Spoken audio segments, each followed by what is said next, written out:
Bonjour à tous. Aujourd'hui, je souhaite parler d'un sujet qui me tient à cœur, la fausse couche. Déjà dans ce mot, il y a vraiment quelque chose qui ne va pas, parce qu'il n'y a rien de faux dans ce qu'on vit. J'en parle aujourd'hui pour partager, dénoncer, aider, car moi, je me suis vraiment sentie seule lorsque ça m'est arrivé.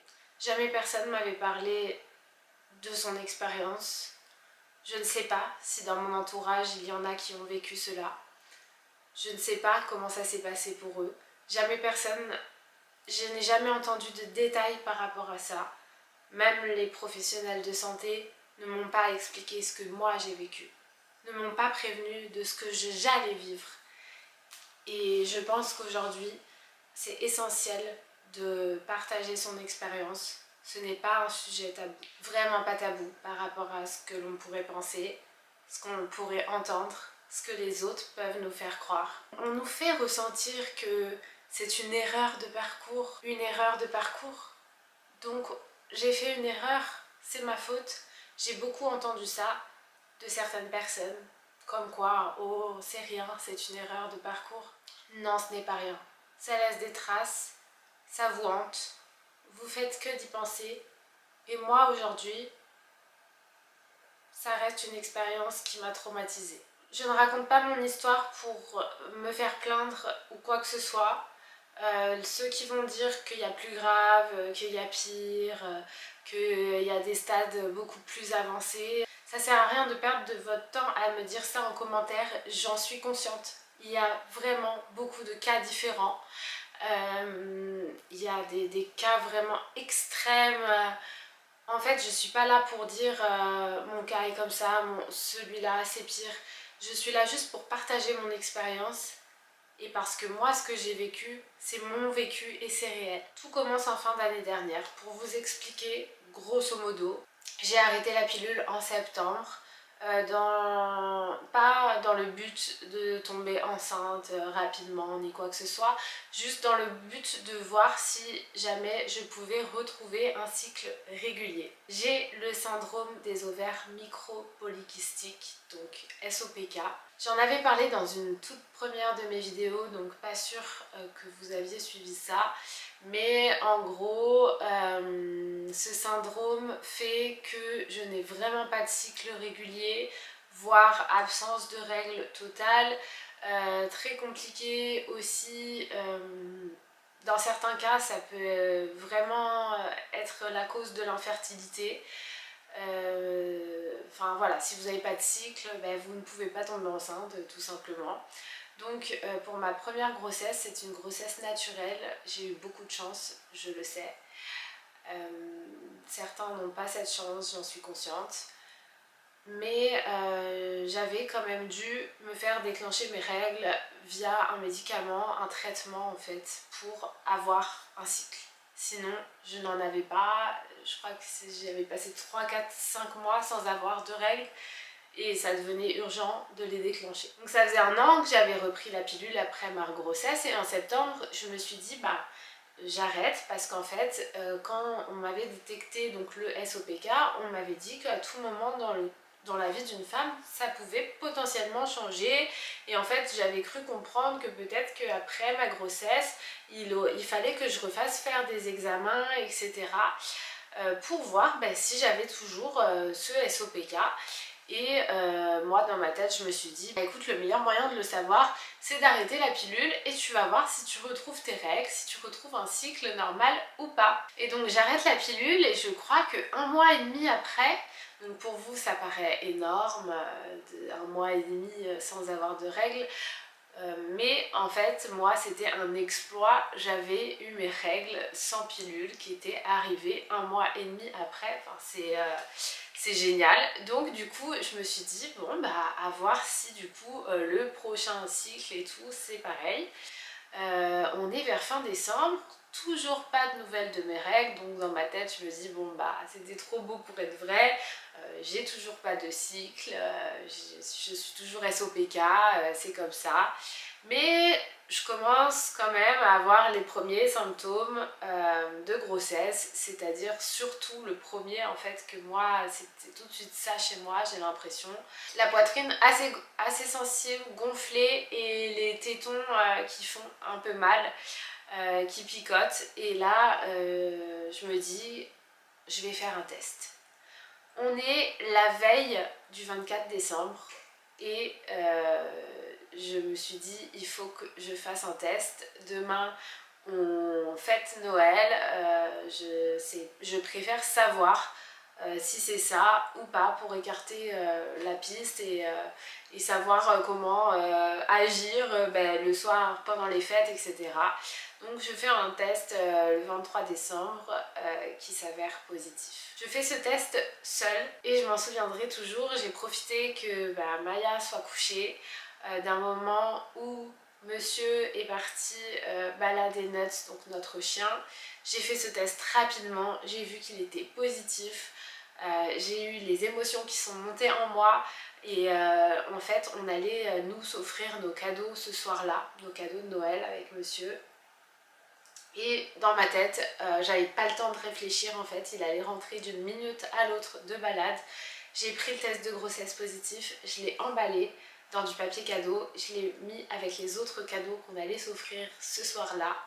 Et j'ai pris ma douche, je me suis mise en pyjama et j'ai fait comme si de rien n'était, vraiment. Donc arrive le soir, on s'offre nos cadeaux et là l'ouverture du test, donc voilà l'annonce de grossesse.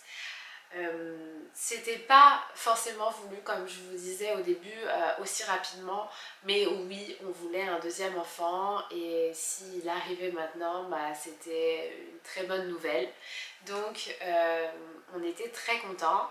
Le lendemain on devait fêter donc Noël en famille, on a fêté Noël en famille. Pendant ce Noël là donc je n'ai pas bu, j'ai tout fait pour essayer de cacher un maximum ce qui pourrait paraître bizarre, de ne rien boire, même pas trinquer, de ne pas manger certains aliments. Et en fait, alors avant ça déjà j'ai fait confirmer ce test via une prise de sang donc le 24 décembre qui s'avérait montrer, prouver que j'étais bel et bien enceinte. Mais on ne savait pas trop de combien de temps en fait. Moi j'étais partie du principe que c'était depuis mes dernières règles, donc ça faisait un mois et quelques et c'était pas prévu du tout qu'on l'annonce de suite.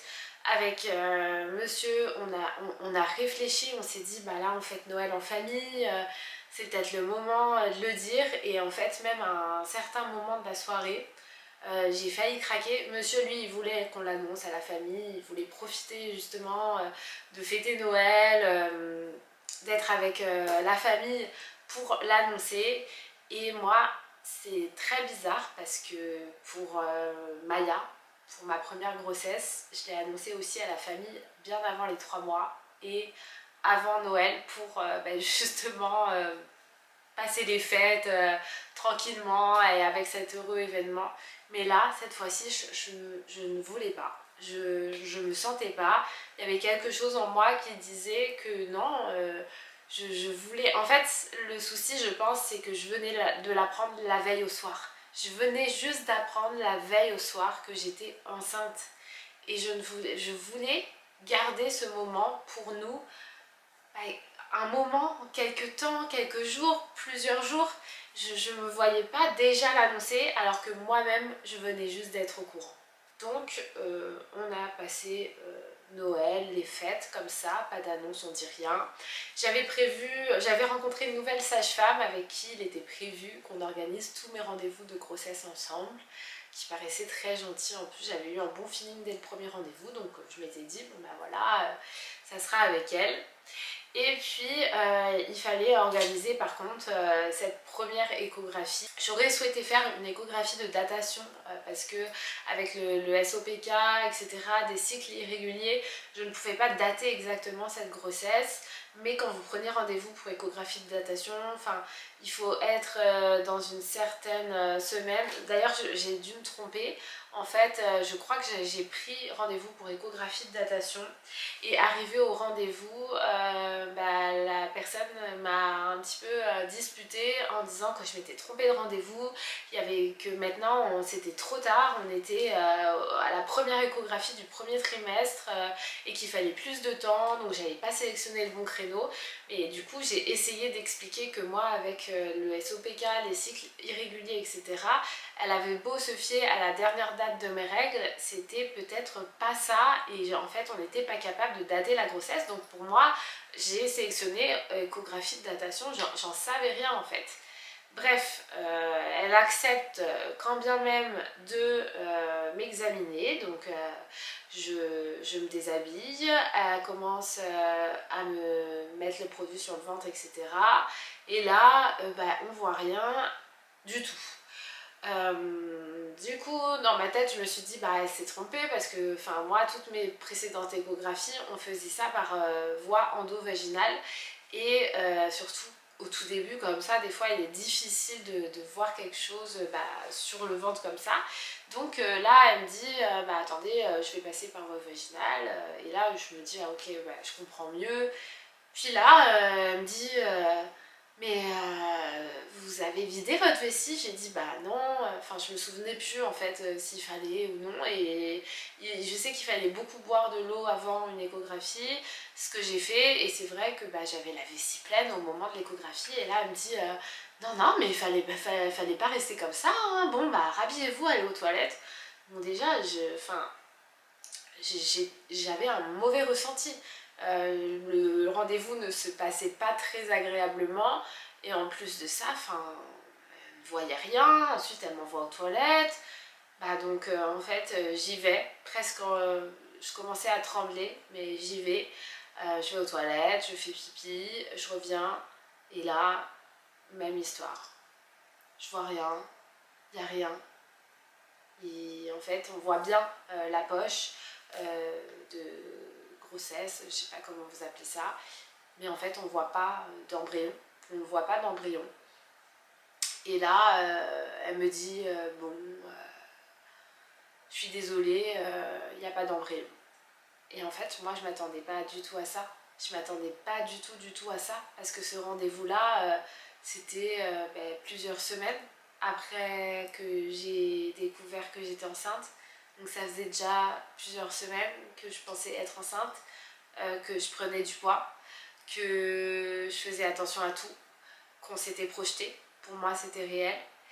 Et je comprenais pas ce qui se passait. J'avais fait les prises de sang. On nous dit tout le temps que sur une prise de sang on ne peut pas se tromper, il n'y a pas d'erreur. Et là je ne comprenais pas. Et elle n'utilisait pas de mots pour m'expliquer. Je ne savais pas, j'étais en train de me dire, est-ce que je fais une fausse couche? Qu'est-ce qui se passe? Et là, elle pianote sur son ordinateur et elle me dit, bon là, donc la prochaine étape, refaire une échographie. Ah non, vous avez qu'à aller directement à l'hôpital, ils vont s'occuper de tout, tout va se passer là-bas pour enlever tout ça. Et donc je comprenais vraiment pas trop, je me suis mise à pleurer, pleurer. Mon chéri qui me regardait, qui me disait que ça va aller. C'était sur une pause déjeuner ce rendez-vous, parce que j'étais en télétravail et que c'est un peu galère pour avoir des rendez-vous, donc je l'avais pris en plein dans ma pause déjeuner. Et là en fait il fallait sortir de ce rendez-vous, aller à l'hôpital, mais je travaillais l'après-midi, donc en fait on est juste rentré à la maison en larmes, en pleurs, et il fallait que je me reconnecte pour assister à ma réunion, faire mon après-midi de travail comme si tout était normal. J'arrivais pas à parler, j'arrivais plus à parler, en fait aucun mot ne sortait à part les pleurs, la tristesse. On ne savait pas quoi faire, on ne savait pas pourquoi, et d'un côté j'y croyais pas. Je finis le travail ce jour-là, on fonce direction l'hôpital, direction les urgences, beaucoup d'attentes. Ensuite, il y a une personne qui me dit que je vais enfin passer pour une échographie. Ensuite, elle me laisse patienter encore 1 h 30 dans cette salle. Je pensais qu'on allait faire l'échographie tout de suite, non. Une autre personne revient et me dit non mais dans les fausses couches comme ça, de toute façon il faut re-attendre une semaine pour faire une échographie et faire le nécessaire pour évacuer ce qu'il faut évacuer. Et là je dis non mais on ne sait pas, est-ce que je pourrais avoir un deuxième avis? Moi l'échographie je l'ai fait tout à l'heure, vous pouvez vérifier que c'est bien ça, qu'il n'y ait pas d'erreur. Donc j'ai dû insister pour qu'on me fasse une échographie. Résultat est de même, une grossesse arrêtée. Résultat d'une grossesse arrêtée, en fait un œuf clair. La grossesse a dû s'arrêter dès les débuts en fait. Et sauf que moi je savais pas. C'est ça le souci, c'est que pendant plusieurs jours, plusieurs semaines, je suis restée enceinte réellement dans ma tête et la grossesse se développait dans ma tête. Je suis désolée s'il y a du bruit, c'est Nat qui fait sa toilette à côté de moi. Donc elle me refait l'échographie, elle me dit que c'est une grossesse arrêtée et qu'il faut revenir dans 8 jours. Elle me prend un rendez-vous. Donc elle me prend un rendez-vous en fait pour le mardi et me dit que c'est la procédure. On doit attendre pour vérifier si on ne se trompe pas, parce que des fois, dès le tout début, la grossesse est difficilement visible et il faut attendre de voir si la grossesse ne se développe pas plus. Hein, bon, ils m'ont fait comprendre qu'il fallait attendre. Moi, j'étais désemparée parce que le samedi qui arrivait, en fait, je devais partir à la montagne avec ma belle famille en vacances. Et que c'était pas possible en fait, je pouvais pas du coup attendre jusqu'au lundi puisque on partait le samedi matin, mais il était pour moi hors de question. Alors vous imaginez bien que moi je m'en foutais des vacances, mais complètement en fait, j'avais pas la tête à ça, je préférais tout annuler. Enfin moi là c'était ma santé qui était la priorité, déjà que c'était très dur de ce que je venais d'apprendre. Le dimanche, on devait fêter la galette des rois justement avec notre famille parce qu'on avait prévu l'annonce à ce moment-là. J'avais commandé sur Etsy une fève personnalisée, fait maison, avec un bébé en fait pour annoncer cette grossesse. Je m'étais projetée vraiment, encore une fois. Et donc je ne savais pas comment j'allais faire pour attendre jusqu'à là le rendez-vous. Et ça voulait dire aussi continuer toute la semaine qu'elle est arrivée à aller travailler avec ça en moi, alors qu'on m'avait dit qu'il n'y avait plus rien et que c'était une grossesse arrêtée. Et en fait je m'en sentais incapable, je m'en sentais vraiment incapable, mais j'avais pas le choix. Arrive le lendemain, on était dimanche, je me suis dit c'est impossible, je n'y arrive pas, je vais pas pouvoir aller au travail comme ça, continuer à attendre. Et en plus de ça, j'avais la pression quand même de ma belle famille pour les vacances parce que je sais pas en fait, mais eux ils voulaient pas que j'annule ou que... Enfin, ça leur tenait à cœur la première fois en vacances, au ski, en famille. Sauf que moi, c'était pas méchant, mais je m'en foutais vraiment de ces vacances en fait. J'avais un problème, j'avais quelque chose à régler, j'avais rendez-vous, on m'a fait comprendre qu'il n'y avait pas le choix d'attendre, j'ai été obligée. Je vais pas partir en vacances alors qu'il se passe ça.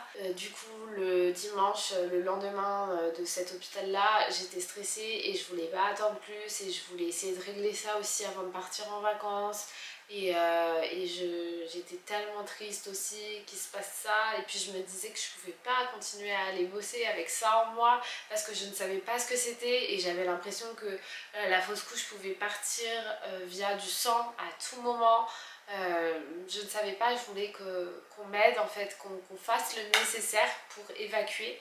Donc je suis partie le lendemain, le dimanche, dans un autre hôpital, aux urgences de nouveau. J'ai attendu de nouveau pour en fait le même résultat parce que de nouveau on m'a dit que non, malgré plusieurs échographies. Et pourtant ce qui me rendait folle, c'est qu'elle me refaisait l'échographie et les médecins, les gynécologues étaient tellement catégoriques, il n'y avait pas de doute dans leur discours, dans leur intonation de voix. C'était ah oui, non, là il y a très peu de chance, enfin, la grossesse on voit qu'elle est arrêtée, c'est un œuf clair, on n'a pas le choix. Et à contrario, tu avais ce truc du procédure, c'est 7 jours, on ne te donnera pas les médicaments avant. Donc ça m'a vraiment rendue folle. On me faisait comprendre que c'était clair qu'il n'y avait rien, mais qu'il fallait quand même attendre 7 jours pour pouvoir prendre les médicaments et évacuer cette fausse couche. Donc le résultat était le même. J'ai pu aussi prouver à ma belle famille que c'était vraiment la procédure, parce que eux ne comprenaient pas non plus pourquoi on attendait tout ce temps. Mais c'est la procédure, on m'a dit ça non. Plusieurs hôpitaux. J'ai dû retourner au travail dans cet état, avec dans la tête ma grossesse qui s'était arrêtée, et dans mon cœur l'espoir qu'en fait ça reparte, parce que je me disais mais pourquoi en fait la procédure c'est d'attendre 7 jours, c'est que peut-être qu'il y a quelque chose, on n'attendrait pas pour rien. Du coup j'ai fait la chose à ne pas faire, regarder sur internet, regarder des forums, des personnes qui parlaient de ce délai d'attente, avec des filles qui disaient surprise, au bout d'une semaine on a détecté l'embryon, etc. Et en fait dans ma tête je me suis dit ok, ça se trouve il y a un espoir. En fait j'étais vraiment mitigée, j'avais l'air vraiment convaincue parce que les médecins étaient catégoriques, la grossesse était arrêtée, et je voyais ces messages d'espoir sur internet qui me disaient ça peut aussi être toi. Et en fait donc j'ai fait ma semaine au travail.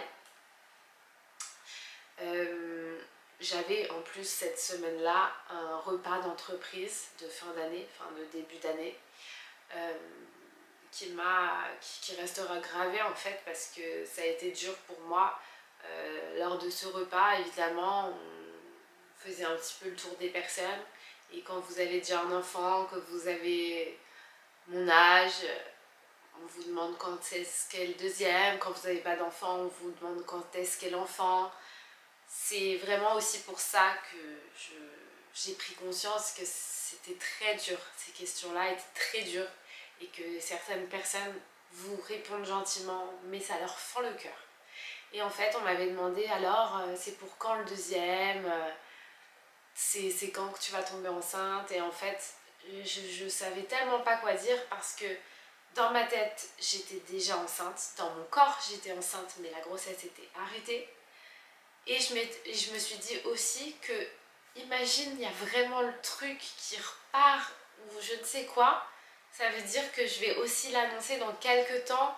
Donc en fait j'ai préféré répondre une phrase du genre je sais pas, qui sait. Et on m'a répondu ça se trouve t'es enceinte là.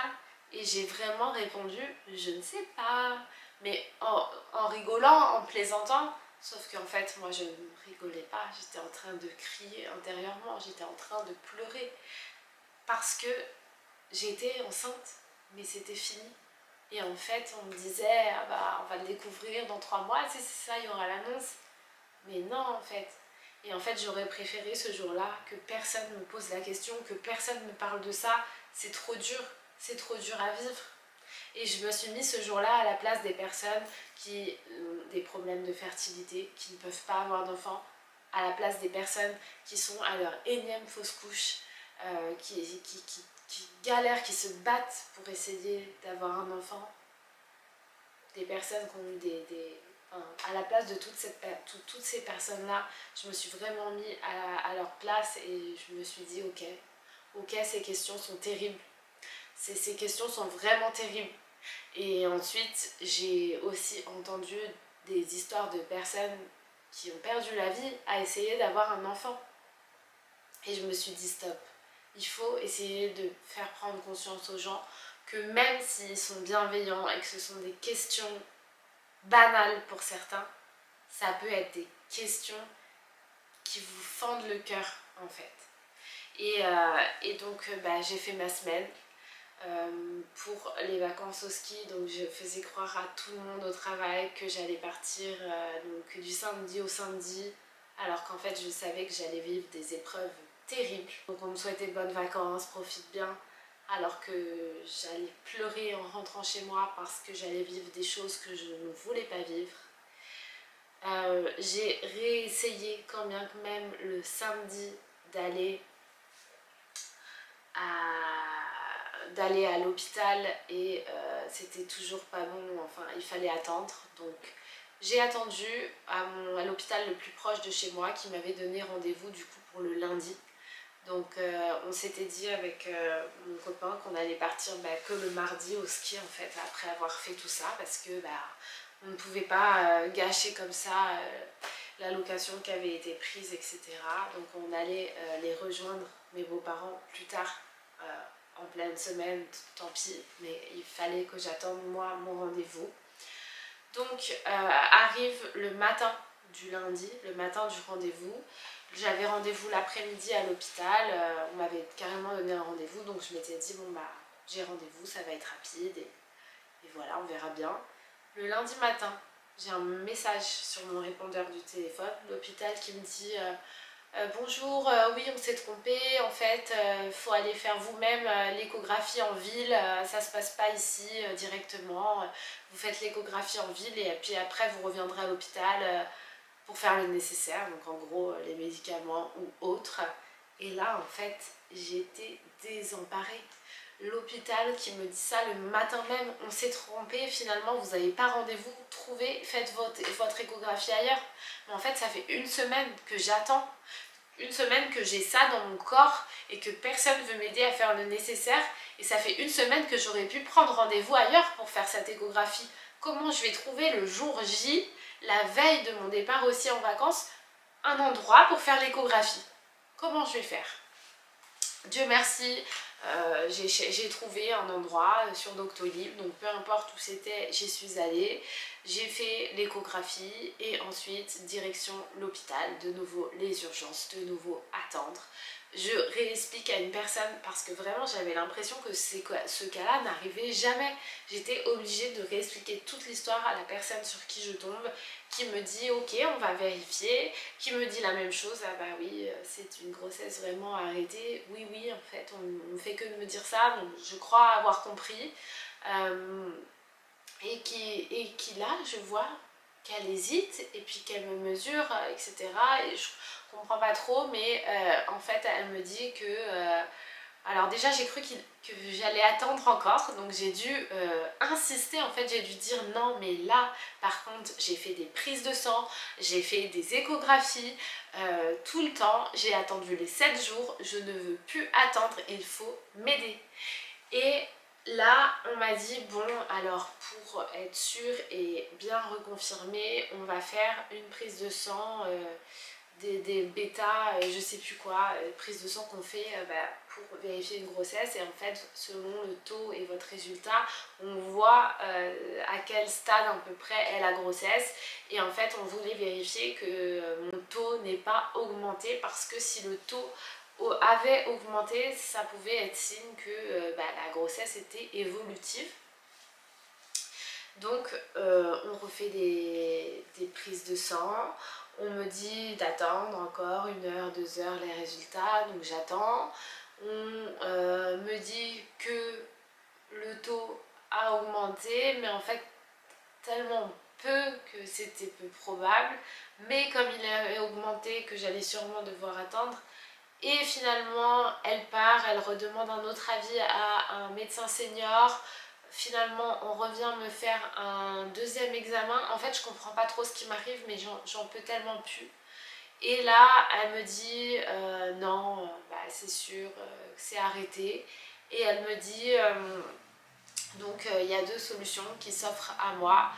La prise de médicaments pour évacuer la fausse couche, ou l'intervention chirurgicale, donc par aspiration, pour évacuer également la fausse couche. Elle m'explique les inconvénients, avantages, si on peut appeler ça comme ça, des 2 méthodes, mais elle émet un doute. Elle me dit que là, l'œuf est trop gros, malheureusement qu'on aurait trop attendu, et qu'à ce stade-là, la taille, ça peut échouer par médicament et que ça risque d'être compliqué. Alors là, vous imaginez pas comment à l'intérieur de moi, je n'avais plus de mots. Je bataillais depuis plusieurs jours pour qu'on m'aide et pour évacuer tout ça parce que je ne pouvais pas continuer à vivre en sachant ça à l'intérieur de moi, etc. Et là, on me dit que j'ai trop attendu alors que la procédure, ils m'ont forcé à attendre autant et que maintenant, ça a pris une taille qu'on peut presque plus faire par médicament. Alors là, vraiment, incompréhension, colère, énervement. Mais j'avais pas le choix, fallait que j'écoute, fallait que je subisse. Donc, avec tout ça, je choisis l'aspiration. Puisque en plus elle me dit ah mais par contre pour l'aspiration c'est sur rendez-vous et il n'y a que le mardi ou le jeudi, donc ça n'allait pas être possible pour cette semaine là en fait, donc j'ai dû expliquer que je partais au ski, que machin machin. Ensuite là elle me dit que je peux rester comme ça, que ça ne change rien, je peux passer ma semaine comme ça, que tout ce qui peut arriver c'est de faire cette fausse couche naturellement et saigner en fait. Donc je comprends pas trop, mais je me dis bon bah ok, bah on va prendre rendez-vous pour une aspiration pour quand je reviens quoi. Et donc elle repart, puis elle revient avec un discours différent et elle a dit qu'elle avait vérifié aussi avec d'autres collègues et en fait là elle me dit que c'est vraiment dommage d'en arriver jusqu'à une opération, donc l'intervention chirurgicale, alors qu'on peut tenter les médicaments pour éviter cette lourde, je ne sais pas, mais cette opération. Donc bah je lui ai dit bah oui, moi de base, je voulais bien tenter les médicaments, hein. C'était juste comme elle avait émis le doute que c'était quand même un œuf plus gros, que ça allait être plus compliqué. Mais bon, en soi, elle me disait que ça pouvait fonctionner, qu'on devrait peut-être tester ça avant de passer à une opération, quoi, et sachant que ça se fait sous anesthésie générale. Et donc elle me dit, elle commence à me dire que c'est cher payé de faire une anesthésie générale alors qu'on pourrait faire par médicament. Je lui ai dit pas de problème, on prend les médicaments. Et donc en fait quand c'est comme ça, vous prenez un médicament sur place tout de suite à l'hôpital. Et on vous en donne un deuxième comprimé que vous devez prendre 2 heures après. Il me semble que c'est ça si je dis pas de bêtises. Donc je sors de l'hôpital après avoir pris ce premier comprimé et je prends l'autre 2 heures après.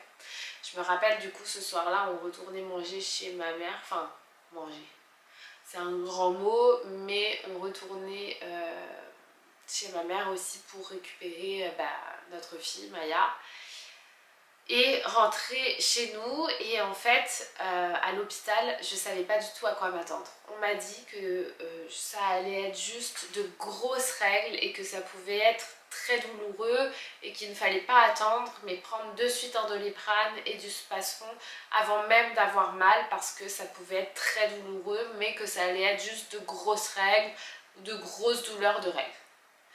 Donc bah moi je m'attends à ce qu'on m'a dit, c'est-à-dire des grosses règles. Et là le temps passe et vraiment j'ai rien. Les 2 heures je reprends le comprimé, j'ai rien.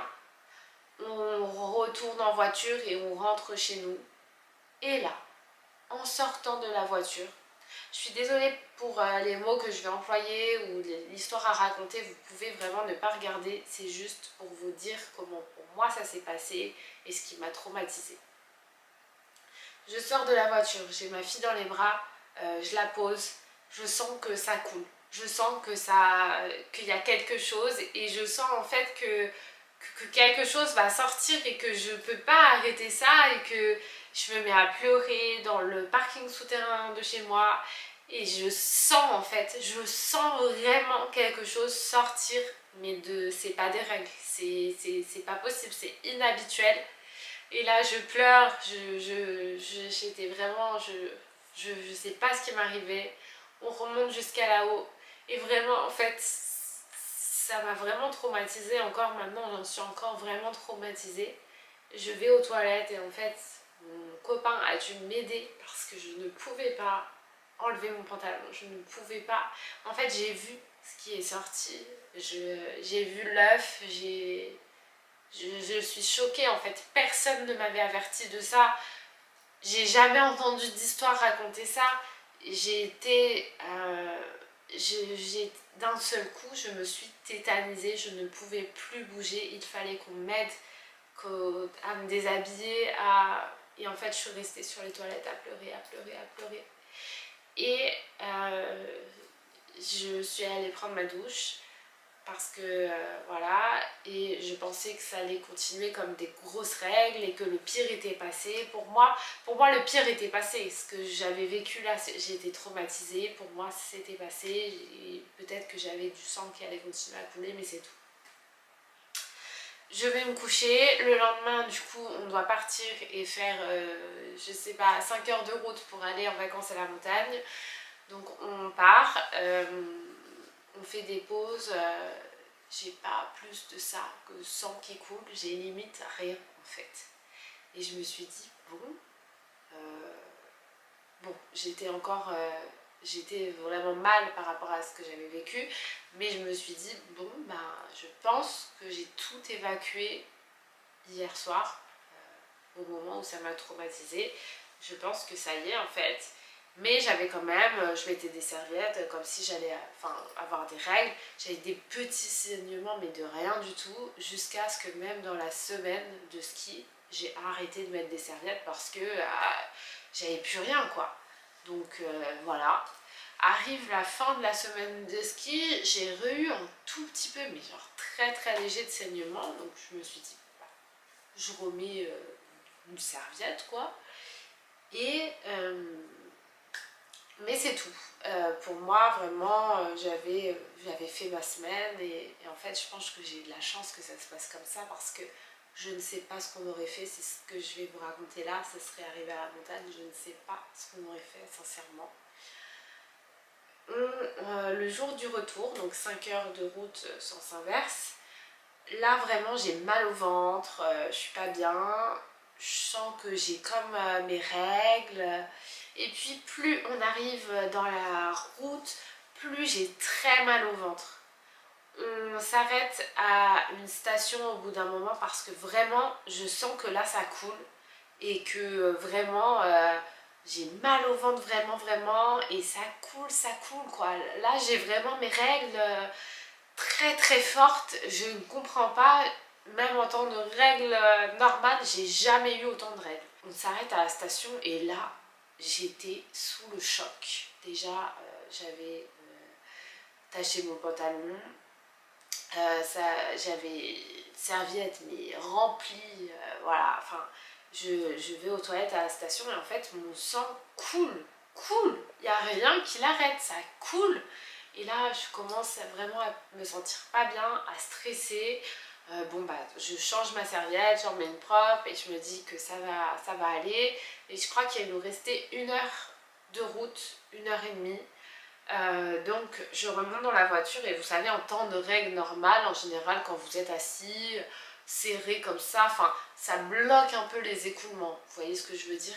Et en fait au fur et à mesure du trajet, moi je m'étais dit bon en 1 heure ça va pas déborder de ma serviette, ça va aller jusqu'au retour. Mais je sentais que quelque chose n'était pas normal, que ça coulait, c'était horrible. J'arrive donc, on arrive dans la maison de mes beaux-parents, je ne décharge pas la voiture, j'ouvre le coffre, le sac, je prends une serviette, je pleure en direction des toilettes parce que je sais en fait que là, c'était vraiment pas normal. Tout mon pantalon était rempli, je perdais du sang mais à m'évanouir, ça ne s'arrêtait pas, du sang partout. Et même en fait sur les toilettes, c'était pas possible. Pour moi c'était une scène de crime. Et la situation, je vous dis pas, vous êtes chez vos beaux-parents, vous avez du sang partout. J'ai dû hurler, je pleurais, je demandais à ce qu'on m'amène un pantalon propre, enfin, ça s'arrêtait pas, j'avais peur, je commençais en plus à me sentir pas bien, vraiment très très mal. Donc je finis par sortir des toilettes parce que je disais que je pouvais plus bouger, en fait ça faisait que saigner, je pouvais plus bouger et en fait je me sentais pas à l'aise en plus, pas chez moi Et il fallait qu'on rentre chez nous ensuite ce soir-là, chez nous, nous quoi. Et donc j'ai dit, enfin je me sentais pas de rester dans cette situation, il fallait que je rentre chez moi, que j'allais me sentir mieux. Donc je commence à dire, ah tant pis, je remets une serviette, je me lève et je dis non, on y va. Parce que du coup mes beaux-parents nous ont proposé de rester quand même ce soir, parce que ils voyaient que j'étais pas bien, donc il fallait s'occuper aussi de Maya, peut-être rester avec eux encore pour la nuit et rentrer que demain. Et je disais non, non, non, non, non, faut y aller, enfin moi je voulais rentrer donc je disais non, non, non, faut y aller. Sauf qu'en fait, le temps qu'ils déchargent les bagages ou remettre dans notre voiture et tout, je m'assois parce que je me sentais vraiment pas bien, je commençais vraiment à pas me sentir bien. Et là, au moment de partir, parce que j'avais fini par les convaincre que je voulais partir, je dis non, je vais une dernière fois aux toilettes parce qu'en fait ça coulait en continu et vraiment je me sentais pas bien. Je vais aux toilettes et là vraiment je me ressens pas bien. Je vois des tonnes de sang sans s'arrêter. Et là je me dis ok, faut aller à l'hôpital. Donc mes beaux-parents gardent Maya. En plus ils habitent assez loin de l'hôpital quoi. Donc je prends juste une serviette pour mettre sous moi, mais je savais que là ça coulait sans s'arrêter et j'étais en train de faire une hémorragie. Je dis faut aller à l'hôpital, mais je sentais que je partais. Et en fait, pendant le trajet m'a paru interminable. À un moment donné, j'étais vraiment en train de partir. Et en fait, il a dû, mon copain, appeler les pompiers, appeler le SAMU, qui restait en ligne avec lui pour essayer aussi que je reste éveillée. Je sais pas comment il a fait, comment il a conduit, il a dit qu'on a failli avoir un accident. Il faisait très froid, hein, on était en plein hiver, la fenêtre ouverte à fond parce que vraiment je me sentais partir. Je devenais inconsciente, je ne savais pas comment j'allais survivre. Pour moi, je me voyais mourir et je me vois lui dire de prendre soin de Maya, de... En fait, cette histoire cette fausse couche est un vrai cauchemar pour moi. Je l'ai vécu comme un vrai cauchemar, qu'on me fasse attendre tant de temps et que finalement, la prise de médicaments qui m'a traumatisée de par cet événement que j'ai vu. Et au final, finalement, je fais quand même une hémorragie. Là, je me suis dit, c'est pas possible en fait, ça va jamais s'arrêter, ça se finit pas. Et donc, comme le SAMU comme les pompiers étaient au téléphone avec nous, à l'hôpital sur place ils étaient déjà tous au courant, les services concernés etc. Ils m'attendaient en fait pour m'opérer immédiatement en fait de suite parce que ça s'est joué à rien. L'arrivée à l'hôpital ça s'est joué à rien. Ils sont venus, on m'a sorti de la voiture, on a foncé dans l'hôpital. Je me rappelle qu'en fait ils m'ont enlevé mes vêtements qui étaient, je vous raconte pas, normalement on vous examine, on prend le temps et tout, et en fait là en voyant le sang que j'étais en train de perdre, ça se voyait qu'ils ont essayé d'essayer de me rassurer, mais en fait ils ont dit là elle part au bloc. D'un coup, je suis séparée de mon conjoint, je comprends pas ce qui se passe, je comprends juste que là, en fait, il y a urgence et qu'il y a le temps de rien, même pas de m'expliquer, même pas de tenir informée. Je suis séparée immédiatement, en route vers le bloc, et là, en fait, j'arrive et on me dit qu'on va m'endormir, que ça va bien se passer, et là, je dis juste qu'est-ce qu'on fait en fait, je voulais et pas le temps en fait, donc hop, je sais juste qu'on m'endort et en fait je subissais du coup l'aspiration, anesthésie générale, sachant que pour être anesthésie générale, il faut pas avoir mangé je ne sais pas combien de temps avant, avoir bu et tout, mais là on était vraiment en extrême urgence. Ensuite je sors, je me réveille. Je sais pas du tout ce qui s'est passé, si ça s'est bien passé ou pas. Je suis vraiment dans un état, j'ai mal au cœur. En fait, ce mal au cœur, je me le suis traîné. C'est une déprime en fait. Je comprenais pas pourquoi tout ça, ça m'arrivait. Et j'avais peur en fait que depuis le début déjà, qu'on me disait SOPK, je me suis dit, je vais pas réussir à avoir un enfant quoi. Et j'ai peur de revivre ça. Et bref, donc on était le week-end, on rentrait de vacances, je devais reprendre le lundi. Donc le dimanche, je me réveille, enfin je suis à l'hôpital et je devais sortir le lendemain, puisque ça s'est passé le samedi soir. On m'a ramenée dans ma chambre de réveil, etc. On m'a surveillée toute la nuit et le lendemain, je devais sortir, rentrer chez moi. Puis là, on te fait comprendre que voilà, l'opération s'est bien passée, que normalement il ne devrait pas y avoir de soucis. Ils ont vu que mes saignements s'arrêtaient. On m'a dit tu peux reprendre le travail. Mais je sais pas en fait si on arrive à se rendre compte à l'heure actuelle, même si les saignements c'est fini ou je sais pas quoi, c'est un traumatisme dans la tête et dans ce qu'on vient de vivre.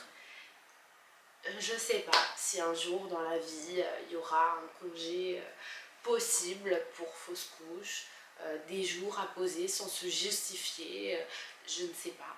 Mais j'ai repris le travail le lundi. Je sais que j'aurais pu aller chez le médecin ou qu'on aurait pu m'arrêter en arrêt maladie. D'ailleurs, à l'hôpital, ils m'avaient fait un arrêt de 3 jours.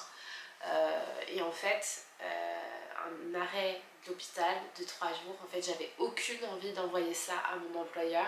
Aucune envie de m'arrêter alors que j'étais censée, aux yeux de tous, revenir de vacances. Ce sujet avait l'air tellement tabou de tout ce que je venais de vivre et que j'ai jamais entendu ça de personne et que ça avait l'air tellement tabou que jamais de ma vie j'aurais pensé revenir au travail ou m'arrêter et dire bah oui j'ai fait une fausse couche, je m'arrête.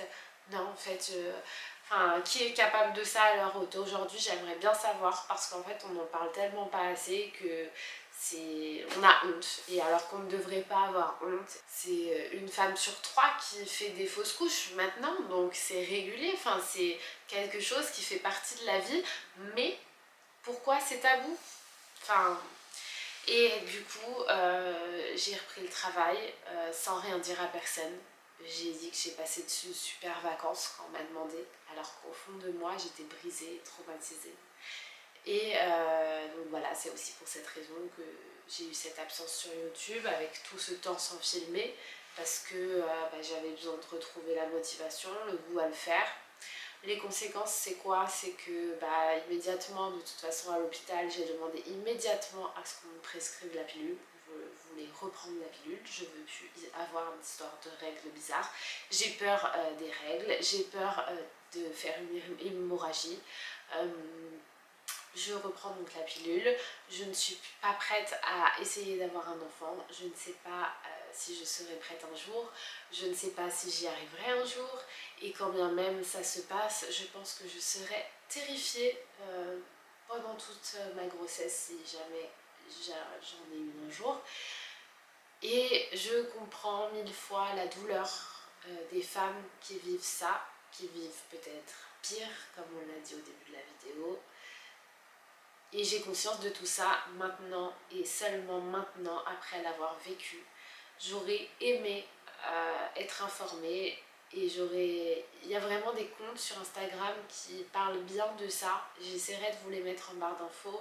Ça m'a beaucoup aidé de les lire, ces comptes-là, parce que je me suis sentie beaucoup moins seule, alors que pendant ce qui m'arrivait, je me sentais terriblement seule. Je vous mettrai tout ça en barre d'infos parce que je m'y suis retrouvée et en fait, surtout le compte Mais Presque Rien raconte vraiment ce que j'ai vécu moi, alors qu'on nous dit qu'on va juste avoir de grosses règles. Non, il y a toute autre chose qui se passe à l'intérieur et aussi dans la tête. Donc voilà. Aujourd'hui, je vous fais cette vidéo juste pour partager avec vous et vous dire que vous n'êtes pas seul à vivre des choses comme ça, qu'il faut en parler même si c'est compliqué, et que c'est normal et qu'il n'y a rien de tabou dans ce discours, et que si on est mieux informé et mieux préparé, je pense qu'on vivrait moins difficilement ces choses-là. Je pense que si je savais à quoi m'attendre, Si j'avais été mieux accompagnée, j'aurais moins vécu difficilement cela. Avec le recul, j'arrive à me dire que, comme on l'a vu, ça arrive à beaucoup de femmes. Mais ça marque et pour celles qui n'arrivent pas à oublier ou à s'en sortir, n'hésitez pas vraiment à en parler autour de vous. Ça fait un bien fou d'en parler et de lire des autres comptes. Voir un psychologue si vous en ressentez le besoin. En tout cas, avec le recul maintenant ça va mieux, j'ai de nouveau retrouvé ma motivation, etc. Et pour l'instant, la situation fait que je suis sous pilule et que même si je déteste ça, j'ai peur d'essayer d'avoir un cycle et que mes règles soient n'importe quoi. Voilà, c'est tout simplement... Je voulais juste partager cette histoire donc, pour aider les femmes à moins se sentir seules face à cette situation qui arrive, je sais, trop souvent. J'espère vous retrouver vite dans d'autres vidéos. À bientôt. Bye bye.